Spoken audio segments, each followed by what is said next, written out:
भोजपुरी बिरहा के दर्शक श्रोता बंधु को सर्वप्रथम मैं गीतकार प्यारे लाल यादव आपके चरणों में वंदन करते हुए और आशीर्वचन की प्रतीक्षा करते हुए एक शख्सियत का नाम पेश करने जा रहा हूं, जिनका नाम है हैदर अली जुगनू।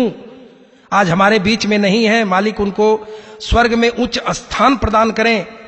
उनकी भावभीनी श्रद्धांजलि उनके शिष्य त्रिभुवन नाथ यादव ने शिष्य होने का फर्ज अदा करते हुए, उनके जीवन परिचय देते हुए, उनकी कृतियों को बताते हुए एक श्रद्धांजलि पेश किया है। हैदर अली जी, रामदेव उल्लू, हीरा पारस के साथ साथ हमारे छोटे भाई विजयलाल यादव, प्रकाश यादव के साथ इलाहाबाद का नाम रोशन करते हुए आज हमारे बीच में नहीं है। मालिक उनको स्वर्ग में उच्च स्थान प्रदान करें। एक बात कहूंगा कि दिल को दुखाना नहीं चाहिए था, कलेजे को तड़पाना नहीं चाहिए था। अभी इस बिरहा संस्कृत के हित में भाई हैदर अली जुगनू को जाना नहीं चाहिए था।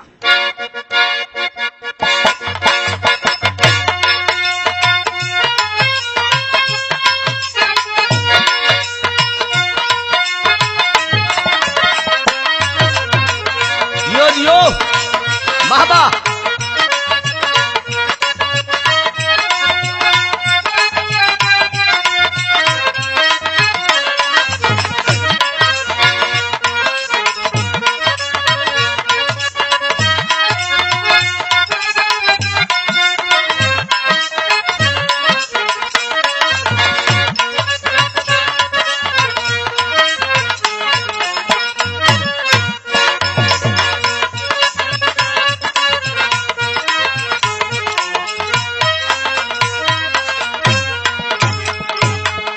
अच्छा बाबूजी, आप लोगन के बीच में हम एक स्वर्गीय बिरहा सम्राट अपने गुरुजी जनाब हैदर अली जुगनू जी की एक श्रद्धांजलि भेज रहा हूं।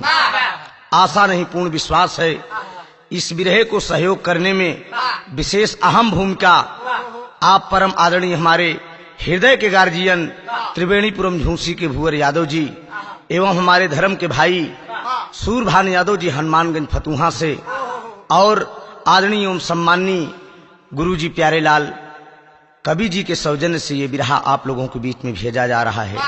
आशा नहीं पूर्ण विश्वास है गीत जरूर आप लोगों को पसंद आएगी। 4 लाइन की भूमिका हो मास्टर।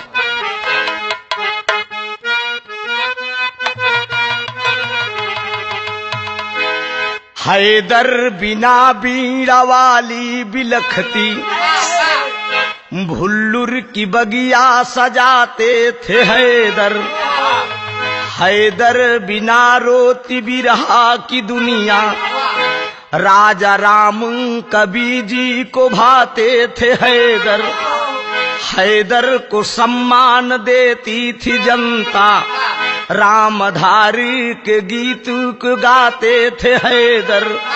हैदर बिना अब मिझूरा न भाए, पवन को गले से लगाते थे हैदर।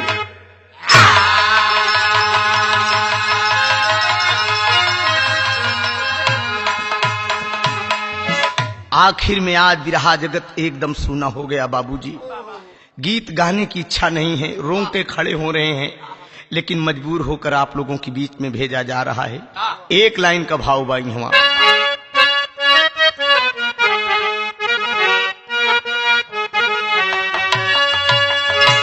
कि अरे राधा के संग में कान्हा,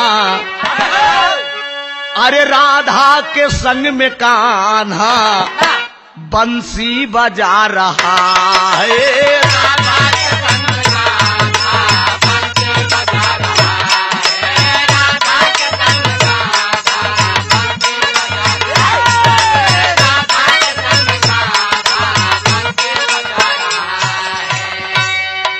राधा के संग गाना बंसी बजा रहा है,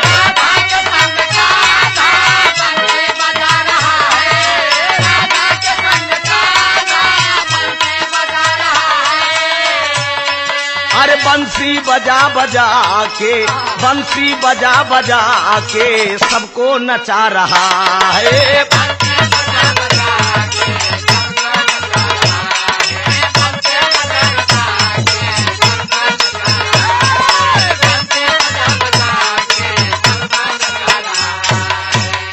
इतना ही नहीं बाबूजी, गुरुजी के लिए 4 लाइन लिखा गया कि अरे बिरहा की गौरव गाथा का, कि अरे बिरहा की गौरव गाथा का, अरे इतिहास रो रहा है, बिरहा की गौरव गाथा का।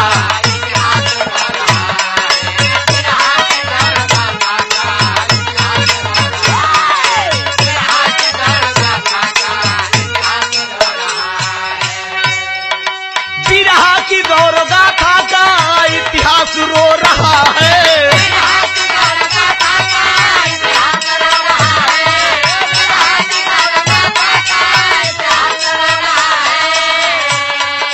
हैदर अली की मौत पे, हैदर अली की मौत पे अभिनाश रो रहा है, हैदर अली की मौत पे।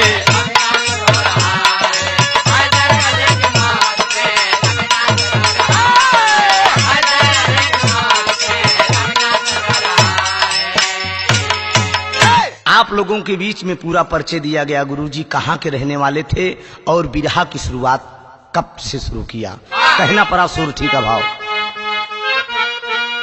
कि जिला इलाहाबाद गौआ में झूरा हो, गौआ में जहाँ जन्म गुरुजी हमारे 1950 में भैले जाना मावा, भैले जा पिता मुमताज जी के प्यार, माई फातिमा के होदी छाइल खुशहाली, छाइल खुशहाली, ललना के काइलिन दुलार, बाबू चालावत रहले पानी कई जहाजिया, पानी कई बम्बई सहारिया माझार, गुरुजी पढ़ा था रहले जाके करनाईपुर में, जाके करनाई बतिया बताई सरकार, 14 बरस के जाबा भैलिन उमरिया बाबू, भैलिन मिल गईले गुरु रामाधार।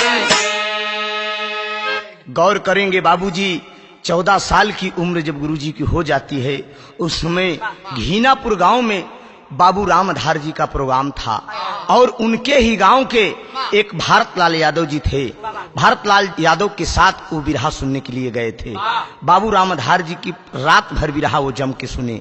उम्र 14 साल की थी। सुबह जब रामधार दादा जाने लगे, मुलाकात हुई। मुलाकात होने के बाद पैर छूकर कहा, गुरुजी मैं बिरहा गाऊंगा। बाबू रामधार जी पूछे कि तुम इतनी कम उम्र में बिरहा गाओगे? कहा हाँ।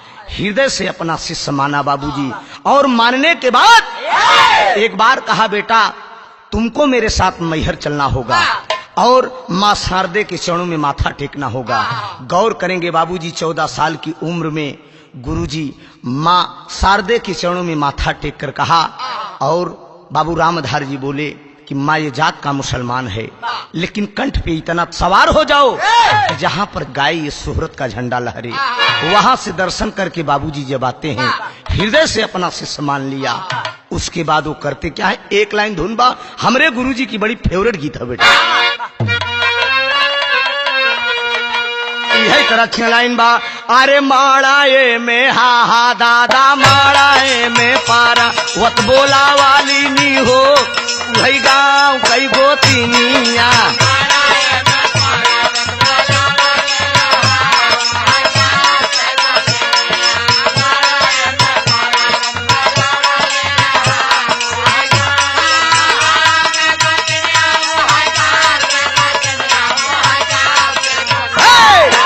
मड़े में पारा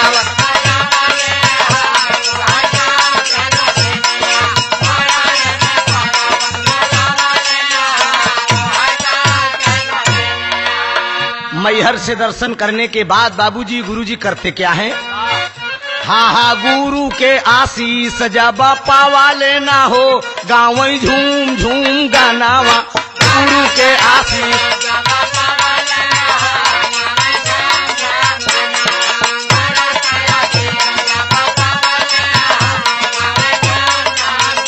हाँ हाँ इंटर का पढ़ाई पूरा कैले ना हो गाँव झूम झूम गानावा। इंटर का पढ़ाई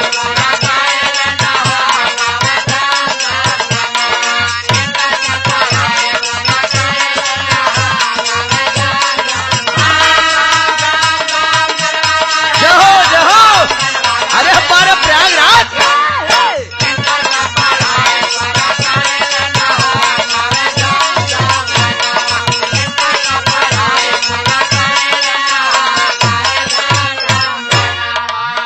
बिरहा शुरू करने के बाद बाबूजी फिर क्या हुआ, शादी होती है। अरे बेगम अमीना संघे शादी यारा चौले।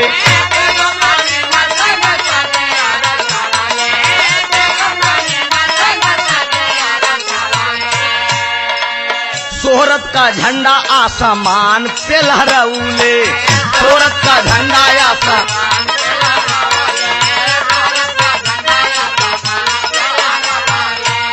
हाँ हाँ हैदर हैदर, हाँ हाँ बाबू हैदर हैदर, हाँ हैदर हैदर दुनिया में भाई लेना हो गाँव झूम झूम गानावा। हैदर हैदर दुनिया में भाई लेना।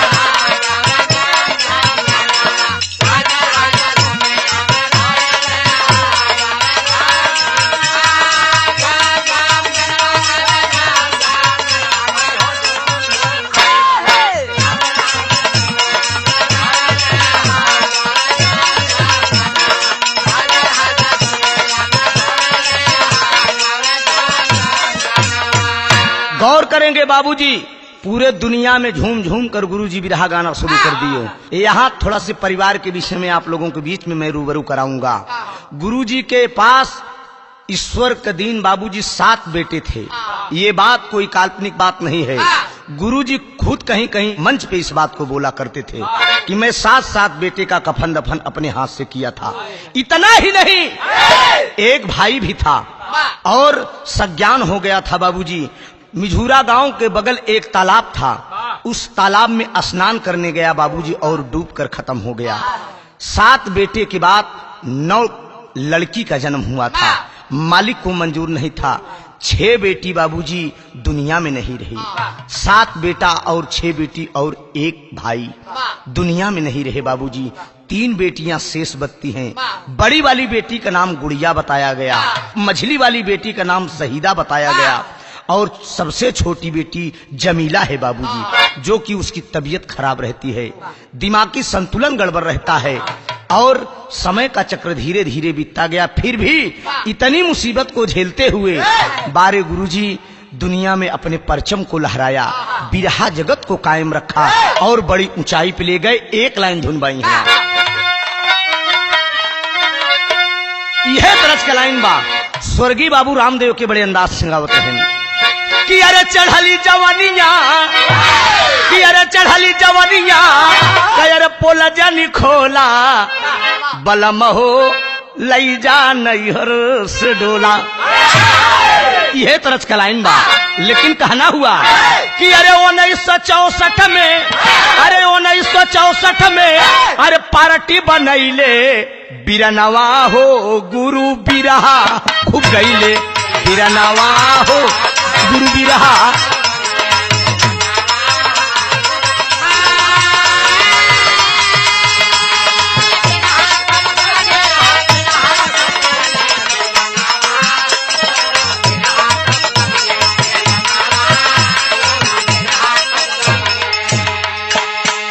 अमर लोकगीत रखल पार्टी के नमवा, अरे बिरहा में दीवाना अब भइल सुबह समवा।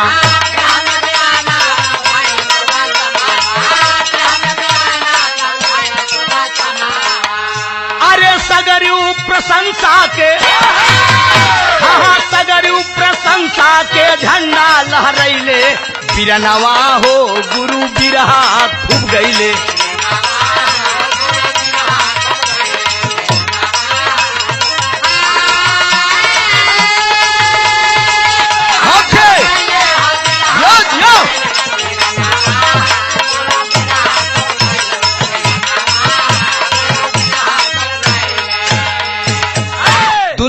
में जब बिरहा जगत से उनका परचम लहने लगा बाबूजी, जहां पर गाने जाए हैदर हैदर चर्चा का एक विषय बन गया। तो सबसे उनके जिंदगी का पहला प्रोग्राम, जीवन में सबसे बड़ा मंच कहाँ मिलता है, एक लाइन भाव दिया गया।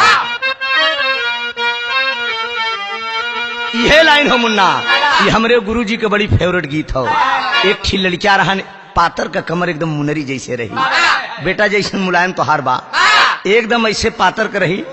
पास पड़ोस में जोन भौजाए लगे, जब देखे तो बड़ा एकदम कनकनिया देखे और इशारा करें कहे पतरकू, अरे पतरकू पतरकू पतरकू हो पतरकू, अरे पतरकू कहे जदुइयो डाल पतरकू।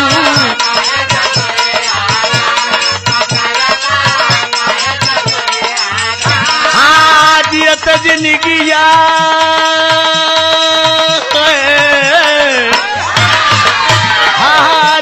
जिंदगिया तू हमनी के मारा पतरकू, काहे जदुइया डाल पतरकू।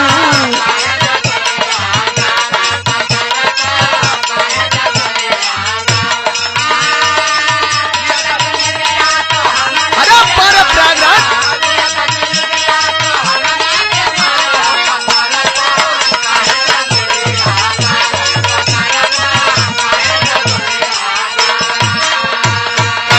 लेकिन बाबूजी होता क्या है, अरे बिरहवा बिरहवा गुरुजी नैनी में गाए बिरहवा।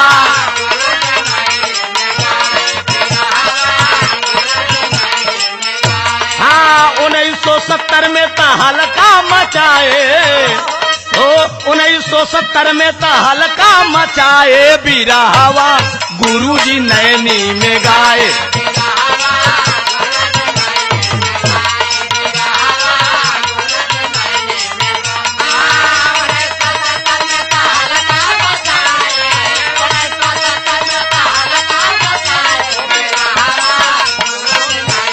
रामदेव यादव लक्ष्मी नारायण यादव उनके बोलैले,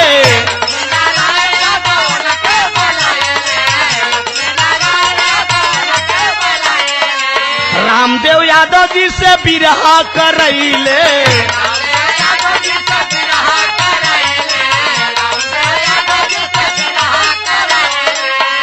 अरे दादा रामधार रे, हाँ दादा रामधार के इज्जतिया बचाए बिरहवा गुरुजी नैनी में गाए।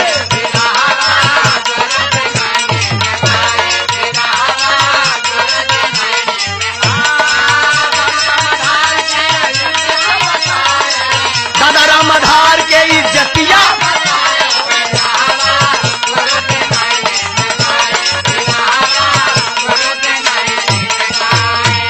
गौर करेंगे बाबूजी, 1970 में पहला कार्यक्रम नैनी में लक्ष्मी नारायण यादव कराए और बाबू रामदेव यादव जी से, बहुत सफल प्रोग्राम था और बड़ी अपार भीड़ थी। दो एकदम वो गुरुजी के जिंदगी का पहला सबसे बड़ा मंच था। और समय का चक्र धीरे धीरे बीतता गया तो होता क्या है, एक लाइन त्यागराज के खाटी लगे बेटा, एके हमरे बाबा स्वर्गीय रामधार गावत रहे, आए हाय मौके मौके पर अच्छी चीज देते हो, बहुत अच्छे बेटा अरविंद। अरे झकोरा मारे झूलनी, अरे झकोरा मारे झूलनी, वही साड़ी लहरा रे झकोरा मारे झूलनी।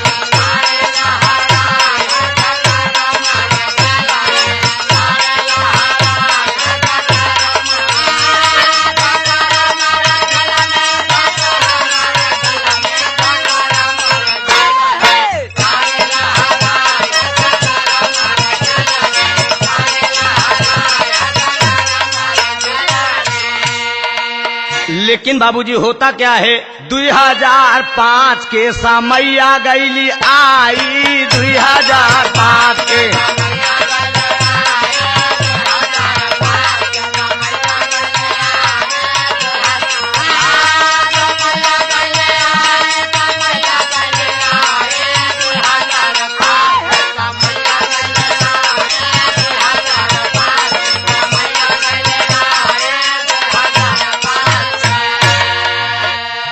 कैले मारी से सगुरु गावई हो सयरिया।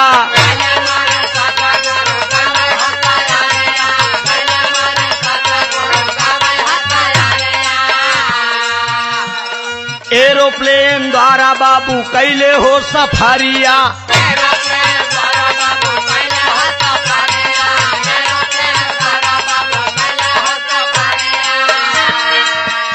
अरे राष्ट्रपति के हाथे से अब शिल्डी आ गए पाई, 2005 का समय आ गई आई।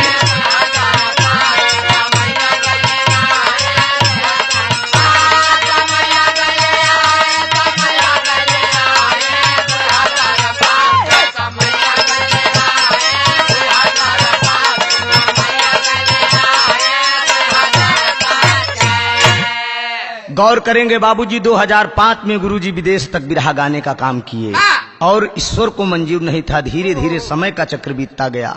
होता क्या है मास्टर विदेशिया का बाबू, अरे 2006 में आईली अब दुखदाई सामाइया। अरे गुरुजी के होई गईली अब सुगर कई बीमारी।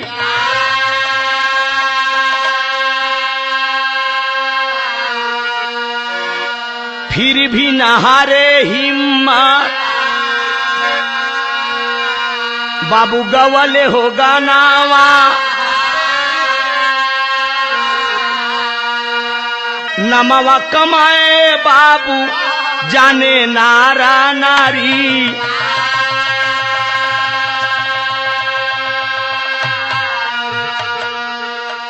अरे धैले से गुरु वाइन के अब बाबू सुन एक ठीरो गावा। अरे देहिया में फफोला पारे तड़पे बदाना।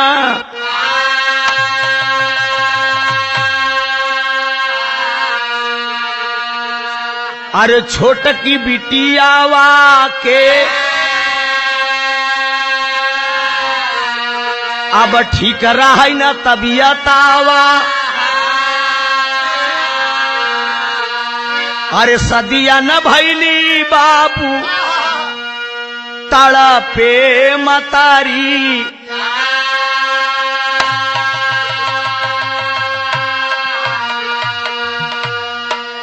छोटी वाली बेटी जो थी बाबूजी जमीला, उसकी शादी नहीं हो रही थी। शरीर से इतनी मोटी थी, दिमागी संतुलन भी गड़बड़ रहता था। आए दिन गुरुजी उसी की याद में दिन रात खोए रहते थे और सदियों गम में रहते थे बाबूजी। लेकिन फिर भी अपनी हिम्मत को नहीं हारा, गाने का काम किए। कभी कभी गुरुजी मंच पे इस बात को बोला करते थे कि खुदा करे सलामत सुबह हो शाम रहे, खुदा करे सलामत सुबह हो शाम रहे, बात मरने के जमाने में फकत नाम रहे। तू बुरा काम करके डेरा अपना कूच किया, तेरे मरने पर सर पर बुराई का इल्जाम रहे। अरे हैदर याद कर ले, एक दिन तेरी भी मौत आएगी। हैदर याद कर ले, एक दिन तेरी भी मौत आएगी। तेरे मरने के बाद इस जहां में कलाम रहे, बात मरने की जमाने में फकत नाम रहे। धीरे धीरे समय बीतता गया और होता क्या है,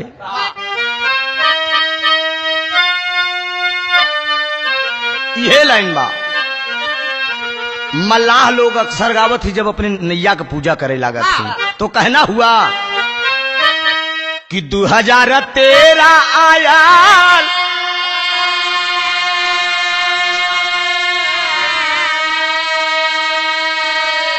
कि 2013 आयल। अरे अक्टूबर के घारिया हो अनहरिया घेरल।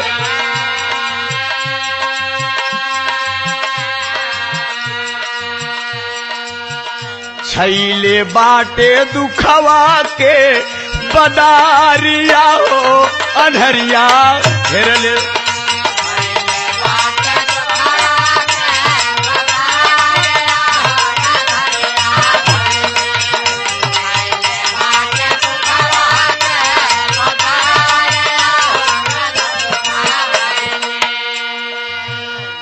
8 बजे रात उठल पेट में दर्दिया।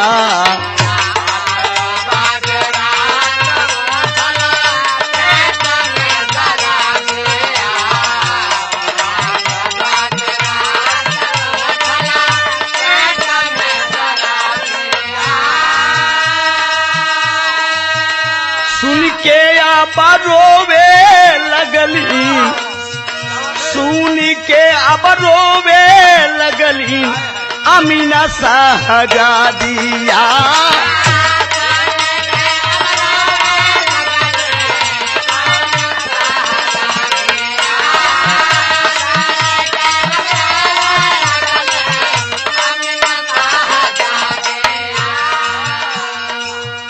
ओ न इसके रातिया में भैली भोरारिया हो अनहरिया घेर, सूखल चाहे हरियर फूलवारिया हो अनहरिया घेरल।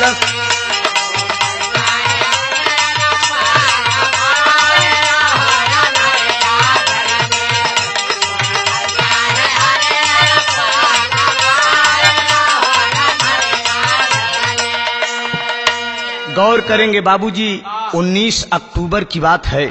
8 बजे रात गुरुजी के पेट में अचानक दर्द उठता है और अपने घर में एक लैट्रिन बनवाए थे बाहर, उस बाथरूम के अंदर जब जाते हैं बाबूजी, अचानक चक्कर आता है और उसी बाथरूम के अंदर गुरुजी गिर जाते हैं।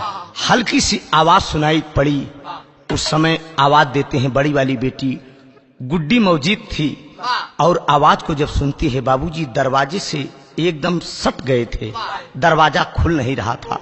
इतने में किसी न किसी प्रकार से ठेल कर दरवाजे को खोला गया और खोलने के बाद बाहर निकालते हैं। निकालने के बाद एक राम सिंह यादव उर्फ मुन्ना, करनाईपुर का रहने वाला, जो उनके ड्राइवर का नाम था, मुन्ना के पास फोन गया और मुन्ना ड्राइवर तुरंत आते हैं और गाड़ी में बिठाते हैं। यहाँ तक बड़ी वाली बेटी की शादी फूलपुर के पास जलालपुर गांव में शादी हुई है। बड़े वाले दामाद का नाम बाबूजी लल्लू बतलाया गया। लल्लू जी उस समय अपने घर पे थे। फोन किया गया और हमारे गुरुजी के बड़े ही परम मित्र चांद बाबा उर्फ बाबा टाइगर जी, जो कि कमला नगर के रहने वाले थे, जो कि एक छोटा भाई का दर्जा गुरुजी दिया करते थे, बाबूजी हृदय से लगाया करते थे। और फोन किया गया, गुरुजी यही बोले कि बाबा के पास फोन कर दो। फोन करते हैं और सरदार पटेल हॉस्पिटल सोराव, डॉक्टर वर्मा साहब उनका इलाज करते थे। लेकर सोराव के लिए जब रवाना होती हैं तो कहना हुआ,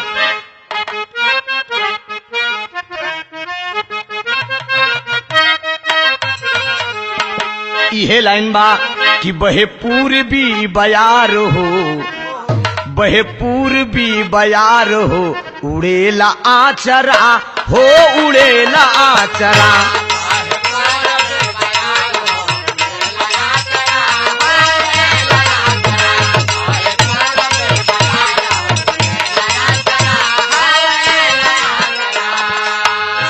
लेकिन बाबूजी जब लेकर मुन्ना ड्राइवर और बड़ी वाली बेटी गुड्डी चलते हैं बाबूजी गुरुजी को सोराव के लिए सरदार हॉस्पिटल में, तो हुआ क्या, मऊ आई माँ मझार हो, निकरी गजियरा हो, निकरी गजियरा।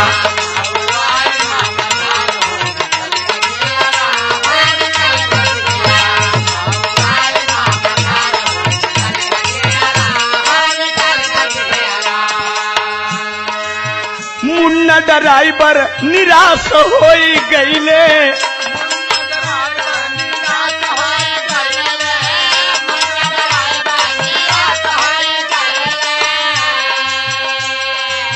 लौट के बाबू मुझीरा वापस अइले, फैलल गम के समाचार हो, निकरी गजियरा हो, निकरी गजियरा। फैलल गम के समाचार हो, निकरी गजियरा।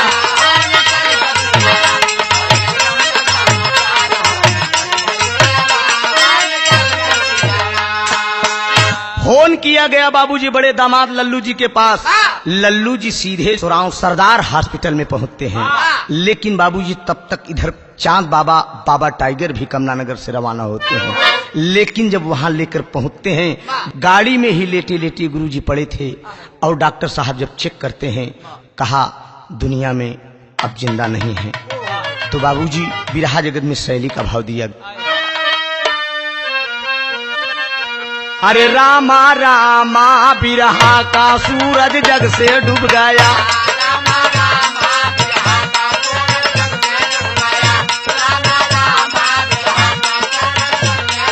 हाँ रोमई कलाकार साहब, रोमई कलाकार साहब, रोमई कलाकार साहब, रोमई कलाकार साहब, सरस्वती के पग में बिरहा का सूरज जग से डूब गया।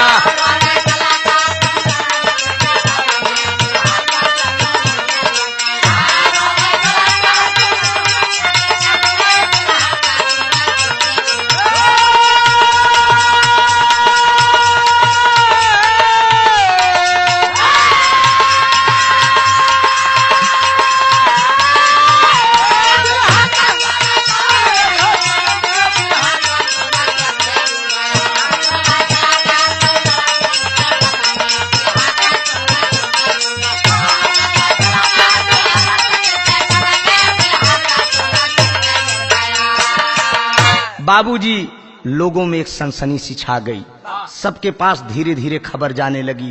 परिवार के लोग जितने कलाकार सुने, यहाँ तक बड़ी बड़ी हस्तियां बाबूजी राजनीतिक नेता भी गुरुजी के दरवाजे पे आना शुरू कर दिए। सुबह मिझूरा के अंदर तांता लग गया तो कहना हुआ एक लाइन,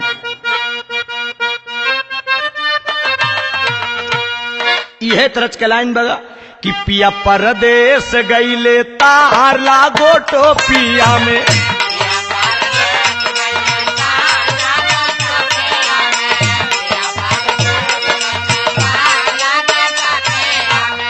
हाँ तार लागो टोपिया सीतार लागो टोपिया में।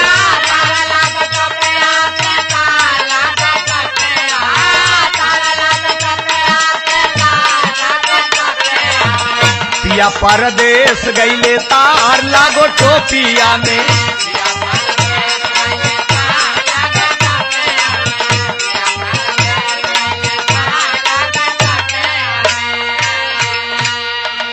परिवार के लोग नात रिश्तेदार बाबूजी एकत्रित हो गए और करते क्या है, रोवे परिवार आंसूगार है बीरानवा।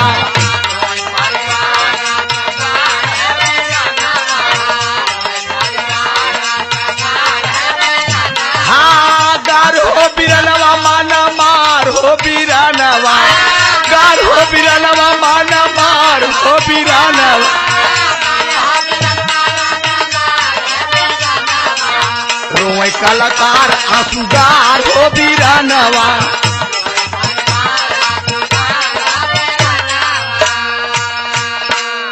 कि बीबी अमीना रोए पीट के कपारवा।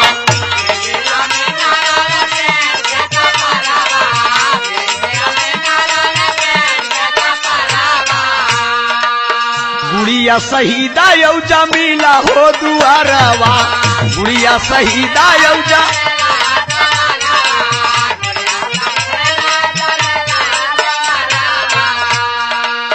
गईले दुनिया से विसार हो बीरानवा, विसार हो बीरानवा। रोए कलाकार आंसूगार हो बीरानवा।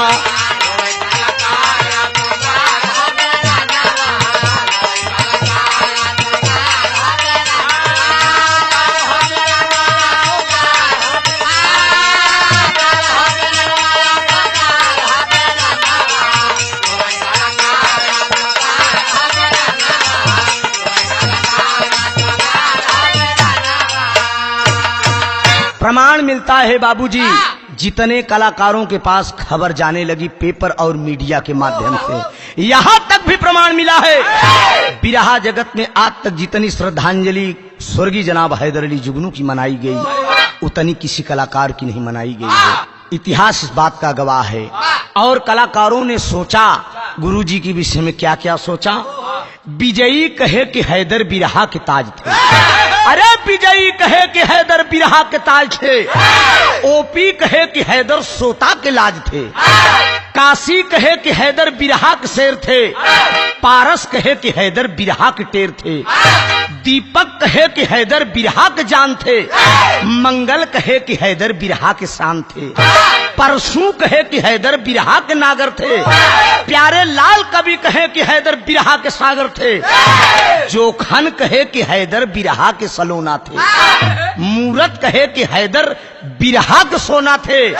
और कुछ कलाकारों ने, कुछ कवियों ने गुरुजी के विषय में कहा, हीरा कहे कि हैदर बिरहा के सानी थे, हीरा कहे कि हैदर बिरहा के शानी थे, बुल्लू कहे कि हैदर बिरहा के ज्ञानी थे, ननकू कहे कि हैदर बिरहा के राम थे, लहरी कहे कि हैदर बिरहा के श्याम थे, त्रिभुवन कहे कि हैदर बिरहा के परन थे, पवन कहे कि हैदर बिरहा के करण थे। पूरे देश में खबर फैल गई बाबूजी कि स्वर्गीय जनाब हैदर अली जी दुनिया में नहीं रहे।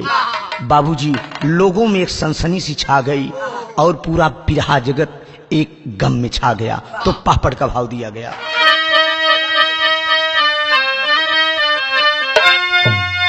सारे देश में फैलल बा खबरिया देरिया लागल ना, अरे सारे देश में फैलल बा खबरिया देरिया लागल ना, अरे कलाकार का बरसेला नजरिया देरिया लागल ना।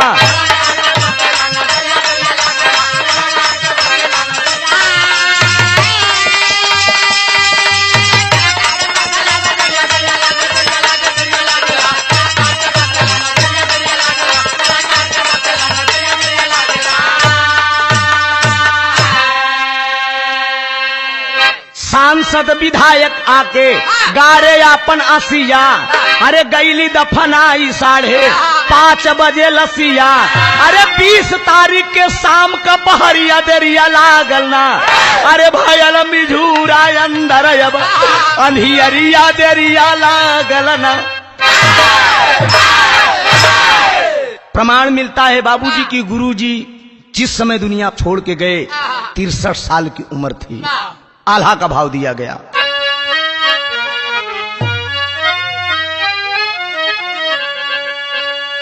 हाय राम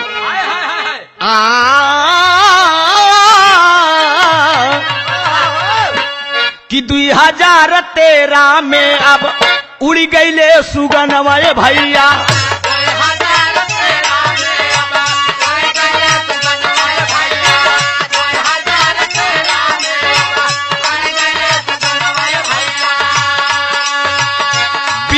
जगत में छाई गईले आंधिया, बिरहा जगत में छाई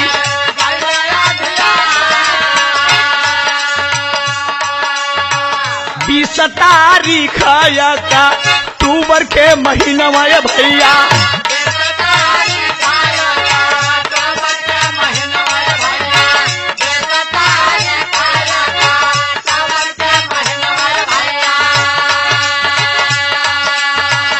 रोमई का लकार बहई असुमन के धार,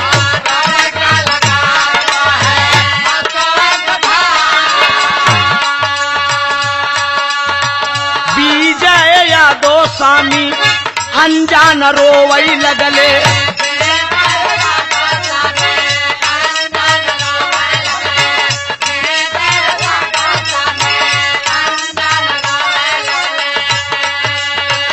रोम जगदीश अपन पीट के कपार,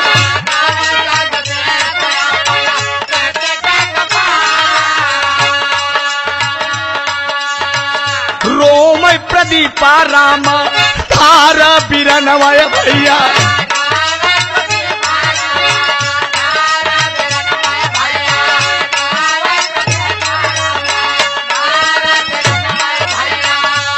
चाँद बाबा अपन पीट के कपार, रोम चाँद बाबा अपन कपिल मुनि सांसद अइले हैदर के दुआरिया भैया,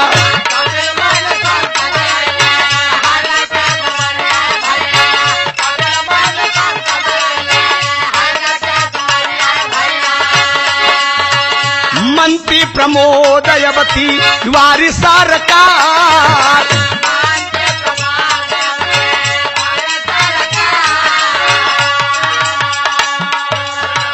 आसिम निजामुद्दीन अनिला बिरानवा ये भैया, आसिम निजामुद्दीन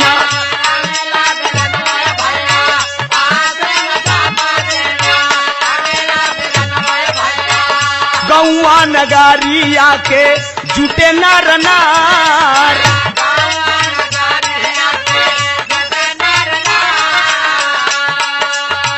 5061 चाले देशवा में सुन जाए भैया, 5061 चाले।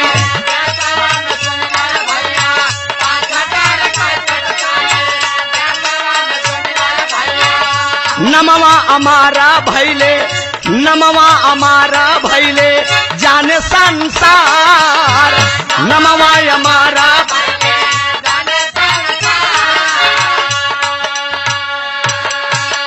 बाबूजी। जिस समय गुरुजी दुनिया में नहीं रहे, मिझूरा में देखने वालों का तांता लग गया, यहाँ तक कि मिझूरा गांव के अंदर गम छा गई। तो आखिरी भाव में कहना पड़ा,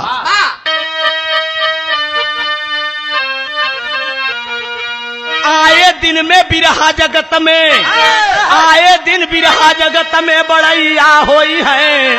अरे हैदर अली के जैसन कौन अब गवैया ना होई।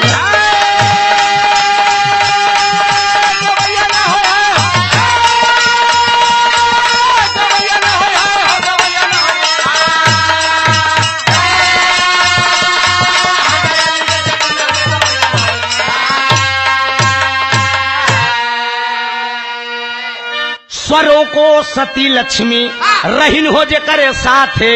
अरे दिए पंधारी दादा ताज अपने हाथे।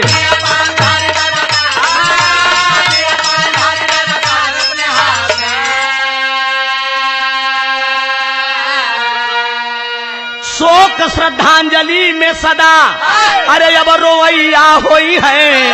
अरे तो हैदर अली जैसे कौनो अब गवैया ना होई।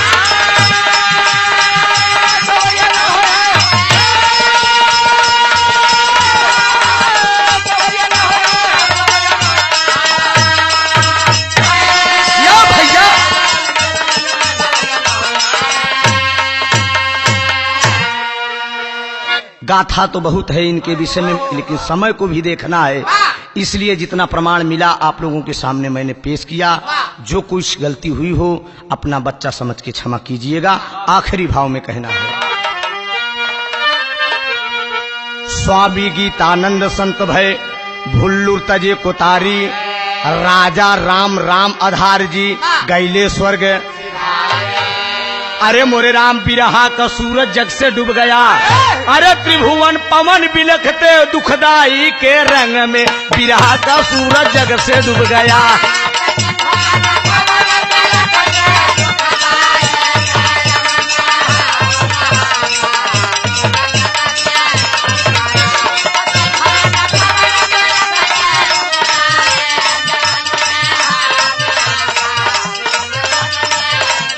आय मोरे राम ओ